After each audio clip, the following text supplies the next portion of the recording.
Everyone, thank you so much for joining today. We're going to get started. If you do have a question during the presentation, please put it in the chat and we will answer them at the end as time allows. As a reminder, we will send you a link to the final recording and presentation with helpful resource links after the session. Today, 108 Degrees Digital Marketing is presenting the Branding in the Inbox Consistency and Impact webinar led by Marianne Pfeiffer. Marianne is a marketing professional passionate about helping her clients reach their goals. She's the founder and principal of 108 Degrees, a women-owned and women-led agency and newly certified WeBank agency with over 20 years of outstanding service to small businesses, nonprofits, and educational institutions. She's also a MailChimp Pro partner with over 25 years of experience in email marketing and the author of Precision Email, 7 Lessons in Engagement Strategy. And today, Marianne leads our session as your marketing strategist, helping answer the digital marketing and brand questions that will lead you to success. So, Marianne, take it away. Thank you, Lauren. Appreciate it. All right. So today we're going to talk about branding in the inbox and why it's important and how you can do it and how you can implement it within your organization. I want to make a quick note here as we get started. This could be a 4-hour session. We have a half an hour. So this is a very high level overview, but we're going to touch on the key points that you need to be thinking about so that you can then dive deep with your organization to build better branding. I want to start with why branding matters in the inbox. Now, for those of you who have not seen the classic series of Mad Men on AMC, this is Don Draper. Don Draper is the founding partner and creative director at the fictional Sterling Cooper advertising agency in Manhattan from the 1950s. He is AKA the coolest guy ever. Well, before the Me Too movement, he really wouldn't have survived that too well. But he is creative, he is handsome, and he is seductive, and he is the representation of everything that brand is and was supposed to be, both the potential and the pitfalls when what it came to mean in the 20th century. Now, in Don's day, branding was new, it was innovative, and just doing any branding at all worked really, really well to bring back recall with your audience. But today, we live in a slightly different space. We live, and especially in email, in the space of the crowded inbox. What do I mean by crowded? I mean that today over 4.6 billion people are using email globally. Okay. And that means that more than 376 billion emails are being sent, which makes the inbox kind of a competitive place to be. And so branding, while was a novelty in Don Draper's day, is not a novelty today. And in fact, it's something required because branding is the thing in the inbox that helps your message stand out. The inbox should be, and is for most, their primary channel. 81% of small and medium-sized businesses rely on email as their main channel for customer acquisition. And 72% of them prefer email over other channels for brand communication. Why is that? Well, if you think about things like social media, love social media, it's great, but you can't control what shows up in that feed. And you can't control what shows up next to your post in that feed. Even if you're paying for advertising, you don't know what's going to show up next to you or after you or before you. But in your inbox, when someone opens your email, they're just seeing your brand message. So it's really, really a critical channel. And remember that whole 36 to 1, we say this one over and over again, 36 to 1 ROI. There's no other channel that's going to give you the return of email. So email should be your primary channel. And if it's your primary channel, you better have your brand there. Let's talk why in terms of trust and engagement, because this is really critical. Studies have shown that consistent branding in email increases the trust and the recognition of the brand with subscribers. If you want to get people from the early stages of awareness of your brand to becoming true advocates, it's really important that you build trust, and the inbox is a great place to do that. 46% of consumers, and this isn't a B2C market, but it still plays into other markets as well. But 46% of consumers open emails from brands that consistently send relevant messages. Think about it. It's trust. I know what this brand is going to send because I've opened their messages before and I know what I'm going to get. So if you keep sending me the similar types of things that I'm interested in, I'm going to respond better. That's going to build trust. That's going to build engagement. Okay. And engagement, we know, is super, super critical with our open rates, with our deliverability. So it all kind of comes full circle in that if you have a solid brand and you leverage that brand in the inbox, you will get better engagement. You'll get better opens and clicks. And that means that you'll show up in the inbox again the next time around. We're going to play a little game that I play with a lot of my clients called If You Covered the Logo. And if you cover the logo, would someone know it's your brand? So this first example is for you coffee drinkers out there. I'm actually a teetotaler, but for those of you who drink coffee, do you recognize this brand? Now, for people who are real coffee drinkers, the red cup itself is a notable mark of brand. Forget about anything else, right? But if you drink coffee, you know that this brand is Starbucks, okay? When I covered the logo, you didn't see a Starbucks logo, but you saw the red cup. You saw the seasonal element of it. And people who drink coffee, people who drink Starbucks coffee will immediately recognize this as something from a brand they trust. Here's another one. If you cover the logo, this one's a little sneaky. The logo is in the top left corner. That's the only place the logo appears in this email. And you're going to say, well, Marianne, that's kind of cheating, right? Because it says AirPods Pro. So that's a dead giveaway. But really, this is not. And the reason why is even if you covered up every other image in this, the words AirPods Pro, not an image, it's text. Okay. So even if your email lands in the inbox with someone who has images turned off, and they can't see the images, they will still see that text that says AirPods Pro. So, very obviously, if it's AirPods, it's Apple, right? Apple's branding is so strong in their email that they do not need a big, giant logo at the top. A little teeny tiny logo is all they need to be identified in the inbox. All right, one more for you. This one's for the pet lovers out there. I know a few of us own dogs. Those of us that own dogs often have to deal with grooming. We don't want to do it ourselves. So, here's an email from a company that provides those services. Now, if you have a pet and if you've ever shopped for that pet, you know perfectly well that this is one of the major brands you'll probably see. It's PetSmart. Look at their logo and look at how well the branding inside their email matches that logo, the color palette, even sort of that secondary image of the Treats Rewards program, the images themselves of the dogs and the happy groomers. This is exactly what you see when you walk into their store. That's what it feels like when you open their email. So think about it right now. If you cover the logo in your emails, would people know it's from you? Even if you're not super confident, I'm here to tell you it's going to be okay, because today we're going to talk about some things that you can do to help fix this and boost your confidence level. And the first part of that is core strategies. Now, let's hope that you do not have the kind of boss that Don Draper was to Peggy in the AMC series for Mad Men. But if you do, you really understand how important it is that you have some core strategies and a plan. So let's take you through those so that you can make sure that your brand is well represented in your email. The first thing I'm going to say, and this shouldn't be new to anybody who's ever worked in brand, is guidelines. You probably already have some of these.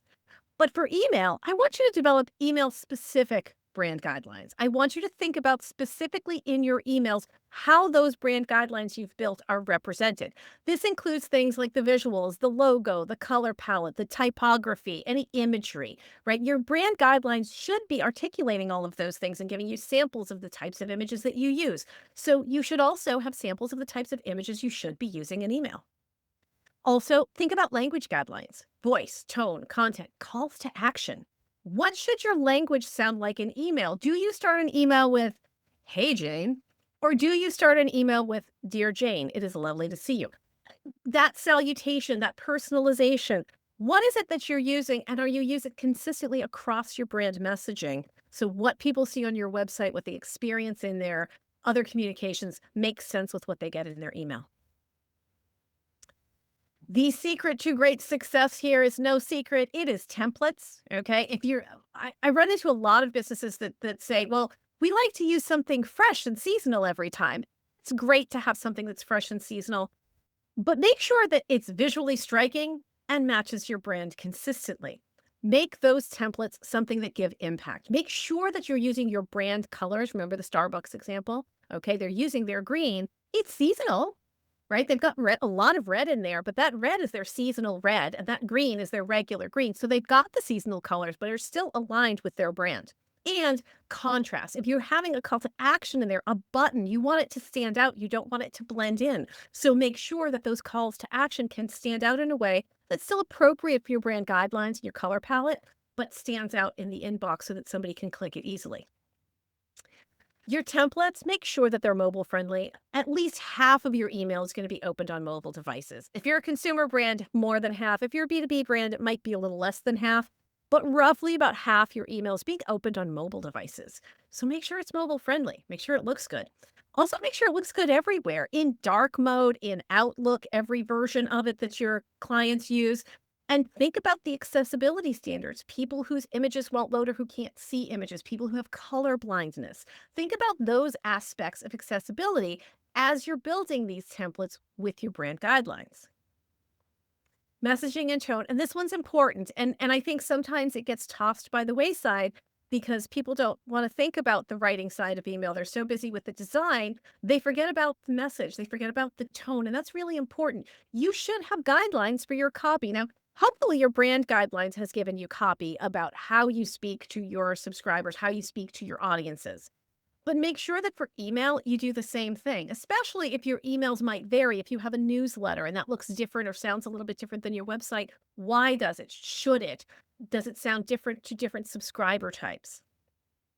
Also, I strongly recommend consistent calls to action. So, say you're telling someone to, if the call to action is we want to get them to book an appointment, are you going to say schedule a consultation, book an appointment, book now? What's the call to action you use? And can you use it consistently enough so that from campaign to campaign, that person you're trying to target understands the message and it eventually sinks in? The old rules of Don Draper's days of consistency in advertising with frequency and recency, how much people recall depends on how frequently they've seen an ad and how recently they've seen an ad. It plays in email as well. How often are you emailing them? And how recent was your last email? So, consistent calls to action help with that recall that we're looking for in advertising and marketing to make people take and think about taking an action. Also, when it comes to messaging, you want to be leveraging your personalization and your segmentation. So think about what your messaging should sound like. Look at your database, look at your segmentation. If you have people's first names, company names, products they're interested in, services that they've taken advantage of, okay, causes that they've supported in the past, and you can leverage that information, think about how you discuss that in your messaging. Do you cross-reference past campaigns that you've run? Do you cross-reference past products they've bought? And how often should you do that? Messaging and tone is everything in terms of building that engagement. All right. So those are some core strategies. Let's put this into an action plan. The first thing I want you to do is I want you to do an audit of your brand. Now, anybody can do this. You can hire us to do this. We're happy to do it. But if you're in marketing, if you've built your brand, you can run this audit too. You're going to go back and you're going to look at your recent campaigns. Some of them might make you cringe. That's okay. Look at the ugly. I need you to look at that to make progress. Okay. Review what you have in automations, review your recent campaigns, see what you've got there. Check and see where you have been visually consistent and where your messaging has been consistent. And look where it's broken down. You can't fix it if you don't find the problem. So look for the problems. Look for the places where the buttons don't look the same, where the calls to action are different, even though you're asking them to do the same thing. Check for the visuals to make sure, how big are our buttons? This one has a tiny, this one has a giant, this one has tiny little words in it, this one has 42 words in our button, right? Look at all these things and try to find what's working and what's not. Find the gaps between the past campaigns, what you've done, and the brand guidelines that you might have for the rest of your brand that you should be following, but maybe aren't doing it for email because you don't have email specific guidelines. So run the audit so you can see where the problems are, where they creep up. This is especially true for organizations that might have more than one person with email access, right? So maybe in a nonprofit organization, you have somebody who's in charge of giving and they're sending emails, but you also have sort of brand and newsletter information, right? Maybe you sell products to help to support your causes. So those are completely different. You might have different people in charge of those emails. So you've got to look at everybody's emails to see what are people doing, what's working, what's not working, and take from the best things that also align with your brand guidelines. This tough one in some organizations, but it's important that you assign ownership to someone. Okay. So First of all, take a look at who's responsible for your brand consistency. It might be your marketing agency, it might be your graphic designer, it might be your VP of marketing. There's someone in your organization who lays down the law and says, this is our brand standard, this is how we do this. Okay. Very often we're brought on by clients who say, well, we kind of know our voice, but we need help refining it. And so we will build them brand standards so they can start to compare things against that. You should hopefully have a document like that, at least one that you can start to use. Now take a look at who's responsible for your email programs. There may be more than one person that sends email, but typically there's one person who is the person responsible for email. That can be the director of marketing, a VP of comms, a CMO. There's someone who takes ultimate responsibility, right? That person needs to be in alignment with the brand consistency person. Maybe they're the same person, but sometimes they're not. So you want to define the roles of the responsibility for this email branding. What does the marketing team do? What does the comms team do? What does the designer do? What is the VP responsible for approving? So that you can build a consistent program based on standards that you have for your brand. All right, so for those of you that just want to dig in and get at it, here's some real quick wins that you can find. First of all, if you have brand guidelines already, go through those and quickly create some brand guidelines for email campaigns. I prefer if you do the audit first, but if you don't have time, that's okay. At least get some initial guidelines down, things like what colors you should be using, what their hex values are, what your buttons should look like, what your hero images should look like, things like that. Now, based on the audit, if you've done it, update your templates. You're going to see gaps immediately and say, okay, this is what we want it to be. Create new templates or take your existing template and edit it and make sure everybody actually starts using the template. The let's go just repeat the last campaign, copy the last campaign and go from there. It works sometimes, but for consistency's sake, you're much better off building the template and then leveraging that template from campaign to campaign. If you have multiple senders, even if you just have one sender, it's still helpful to have a checklist, right? What's the brand checklist? Did we hit the hero image, the call to action? Can somebody double check the voice and tone? What does the copy read like? Do we have the right footer information in there? All of those things. What's the check? Have a checklist, right? Because sometimes we have to get emails out really fast. Sometimes we've got to turn it out in a day and a half. And that's ugly if you don't have a checklist to help you and make sure you've covered all the bases. If you have a team, run a training session. You got to get everybody on the same page. So if you have some guidelines, any level of guidelines, any levels of template, start there.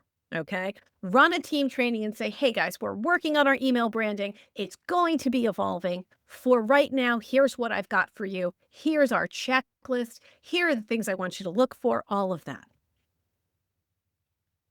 And I'd love to say you're done with that, but you're really not, because hopefully your brand is growing. Hopefully your organization is growing.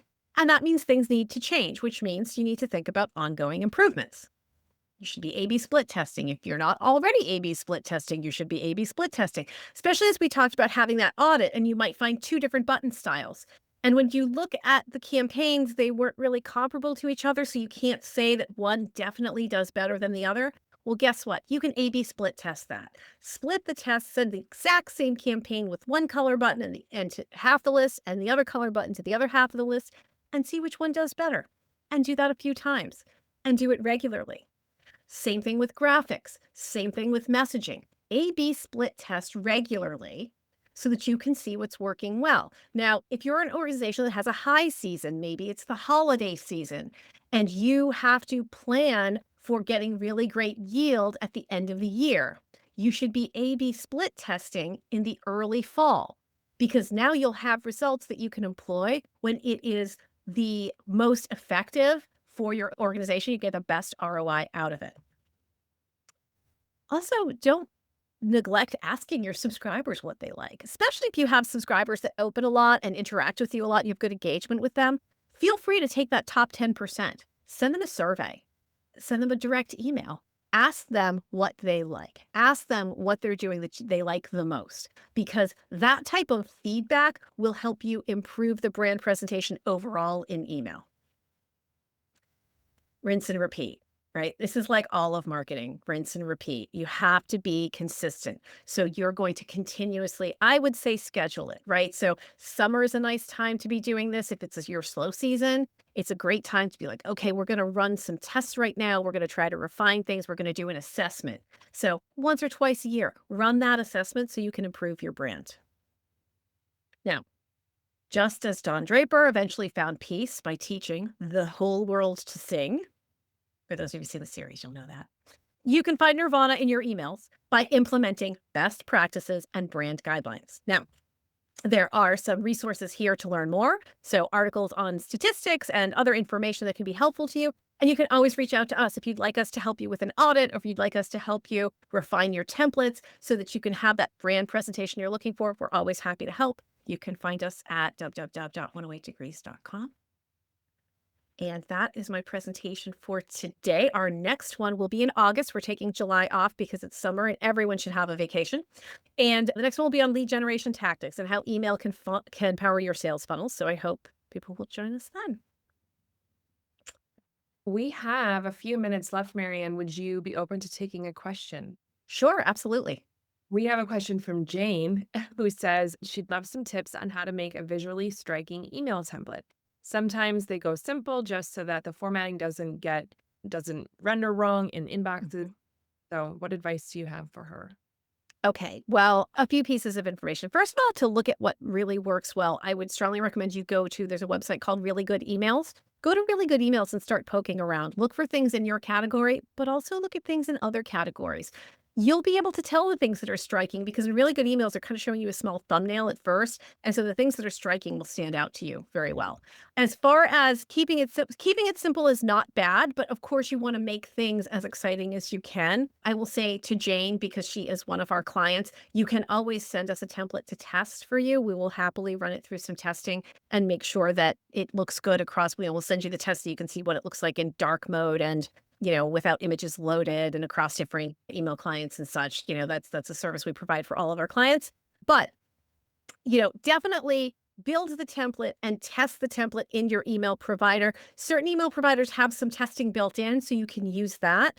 But simple isn't bad. You just want to make sure that simple still reflects your brand well. And it really depends on the requirements for your brand, what that means exactly. But I would err on the side of simple over complex if you're not testing, because you do want to make sure the most important thing is that people open it and can read it. There's nothing worse than sending an email out and having, this beautiful email that's so beautifully, it's gorgeous in your send box and you can't wait to send out and nobody can read it. So they open it and you get this great open rate because you have the perfect subject line and nobody clicks on anything because it doesn't load or they can't see it or it looks weird on dark mode or they can't click the button. Simple can be better if simple gets results. But that said, you shouldn't throw away design completely. You definitely want to try to make things exciting and make sure that matches your brand. So test, test, test. One more? Sure. Jennifer asks, how do I increase my audience engagement given a wide range of interests and ages, amongst other things? Okay. So to increase engagement when you have something very varied like that, really you want to think about segmentation. Okay. So there's a few things that will increase engagement. The first piece is going to be segmentation. You've got this wide range. What do you know about them that you can use to segment that list and break it down into smaller chunks? If you can break it down into smaller groups, you can try to make the content more relevant to them. So, it's hard to know without knowing the specifics of a particular audience. But, for example, if we're working with an audience that has, say, distributors or resellers, as opposed to, businesses that are selling direct to the customer, direct to the retail, the language we use, some of the offerings that we might have sort of roughly the same product that we're talking about. But when we talk to a reseller, we're going to talk about the features they have to explain to their customers to buy it, which might be more technical, as opposed to the person who's selling to the consumer audience who doesn't necessarily need as much technical information. So segment your audience based on what you know about them to try to make the content more relevant. That's the first piece. The second piece is going to be adding some level of personalization. People respond to their name, they respond to the things that they're interested in, they will engage better with anything that you can do to leverage your knowledge about their experience with your brand. So take other activities, take their past experience, even in email, to help understand and help provide contextual content that they will respond to. That's probably the best way that I can say that. It's just that you want to give them something that feels like it was a one-to-one email or a one-to-one conversation with them. Personalization will help with that a lot. As you start to leverage segmentation and personalization, you will start to see better engagement overall. Awesome. Thank you everyone for joining us today. If you would like to learn more about how to take your marketing to the next level, check out our YouTube channel with recordings from our past workshops and other highlights. Thank you so much. I hope everyone has a wonderful day.